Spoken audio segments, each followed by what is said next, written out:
Afternoon. Today I'm going to present about the post-buckling strength under shear of 10 plate girder. My name. This is the presentation outline, introduction about the buckling and post-buckling of web panel, and I have a review one literature related to the post-buckling and references.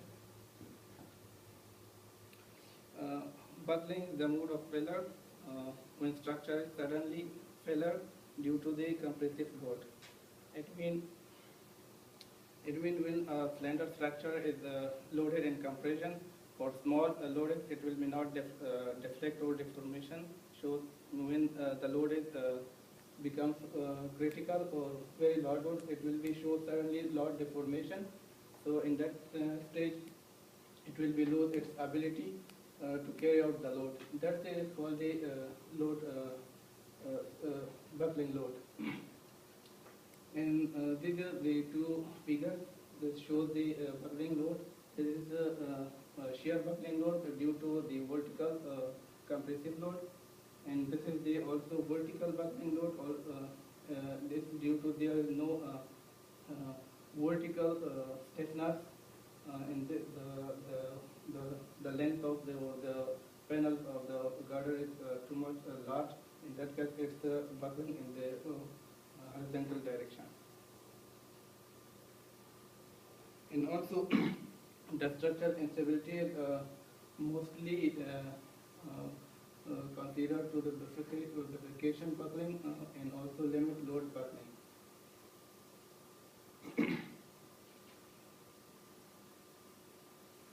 Post-buckling panels, the load that can carry by the structure member after it has been subjected to buckling, it's called post-buckling. Post-buckling, it's the first time it was explained by the Wenger in 1931. He assumed that the tension, the diagonal tension, uniform diagonal tension field action was developed in the web panel after the buckling.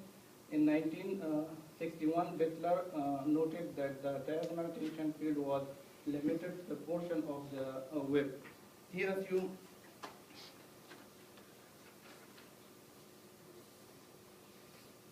he derived an expression for the Betzler derived an expression for the post-buckling, and he assumed that the tension field was fully yielded or the tension field was fully yielded at that time. So he explained, derived an equation for the post-buckling behavior. This is one literature review related to the post-buckling. It was written by the Steve Safa in 2013. He did numerical research or use assessed mechanics of the post-buckling behavior of in-web panels and to investigate the effect of in-bearing stiffeners configuration and dimension of the in-web panels on their strength shear strength.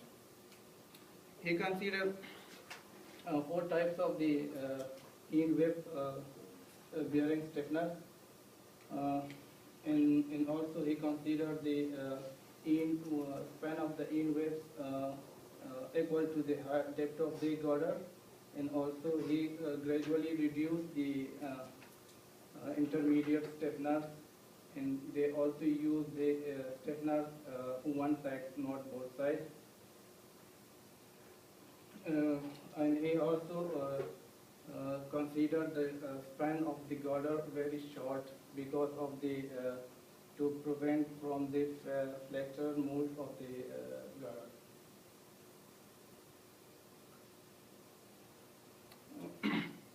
In-bearing stiffener configuration.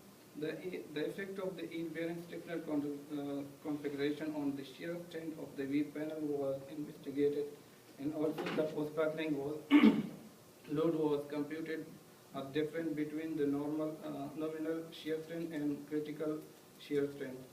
And also these are the 4 types of the in stiffeners that he considers. The one is no stiffeners. The web panel don't have the stiffeners, in stiffeners, and there is one side stiffener only they put it the one side and he consider. And this is the pure stiffener, both sides it has the each section, and there is the double stiffener, this and the end of and also here. So he consider four types of the end stiffener to evaluate or to find the post buckling in the end web panel of the girder. So finally he drives this graph that the post buckling is already normalized with between different of the yield shear strain and real critical shear strain, and he finds that the single pure stiffener is most convenient because there if he used two stiffeners, and there is no big difference between the double stiffener and the single pure stiffener. So he considered for the numerical analysis the single pure stiffener, that type of.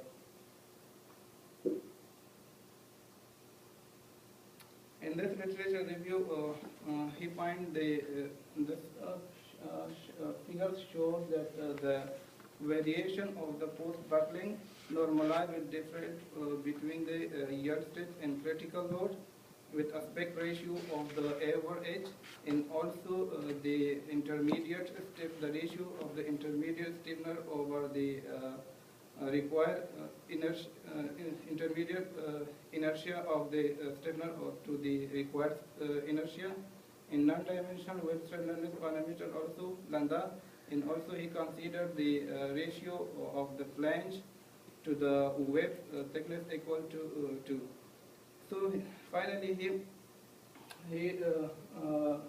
mentioned that the ratio of the A over H, it's not inversely proportional to the post buckling of the web panel, and also there is no effect when the ratio of the intermediate stiffener inertia larger than the required inertia. There is no any big effect, so he neglected from this ratio, and he considered only these values. And he also the thickness of the web plate is from 2 to 6. These 3 types of the thickness of the web plate he considered. And finally he drives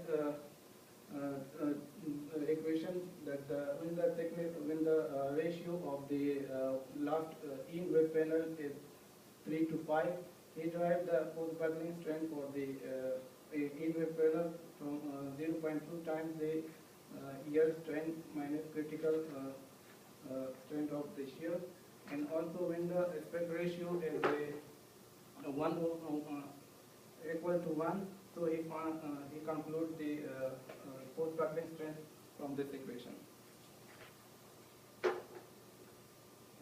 As he did 64 plate girders in analyzing all of these girders, and he finally drives the equation for the post buckling. This one is the coefficient of the post buckling. Thus, for the boundary, for the fixed boundary condition, they can consider instead of this, and for the simple boundary condition, they can consider this.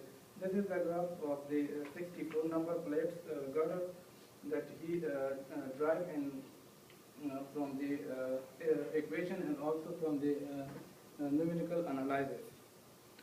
This graph shows the ratio of the post buckling obtained from the equation, from this equation, and by regression analysis of numerical result that computed by ANSYS, varied from the 1 to 0.55 with mean value of 75 for all plate girder, including the parametric analysis. These are the. Thank you.